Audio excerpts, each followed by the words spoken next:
yow alquran xam naa sa waaje wii naa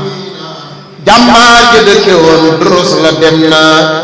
asalaamaaleykum wa rahmatullahi wa barakatuhu mbokk jullit yi mbokk taalibe yi ci ndigalu Serigne Ibrahima Mbacke Ñaamar ibnu Serigne Mbacke Madina ci kilifteefu Serigne Mbacke Madina Ndiaye xalifa Serigne Mor Abdou Ndiaye ci njiitalu Serigne Mamor ibnu Serigne Mor Abdou Ndiaye ak i rakam ñoo leen di yëgal bés bi di baaxoo di amal ci bésub ñaan ak fàttaliku jàmbaari Serigne Mbacke Madina Dia Serigne Mor Abdou Ndiaye ren jii nag mi ngi war a doon naka samedi yamook 30 novembre 2024 ñu ni mbokk yi programme bi dinañ ko fas yéene amale nii 10h jàpp 13h ñu amal jàngub alquranul karim ak xasida 14h ñu julli 15h 16h ñu amal ay bernde 17h ñu julli 18h Serigne Birane Dione mooy ubbi njàng mi teg ca conférence Serigne Makhtar Ndiaye 20h cérémonie officielle ba Serigne Mamor Ndiaye ibnu Serigne Mor Abdou Ndiaye moo koy amal 22h Serigne Massakh ak Serigne Modou Diouf ñooy àggale guddi gi bés bi nag ñoo ngi si woo mboolem ñi askanoo ci Serigne Mor Abdou Ndiaye di si woo waa kër Serigne Mbacke Madina gépp ak mboolem cheikh yi ak tundu Bawol gépp bàyyiwuñu kenn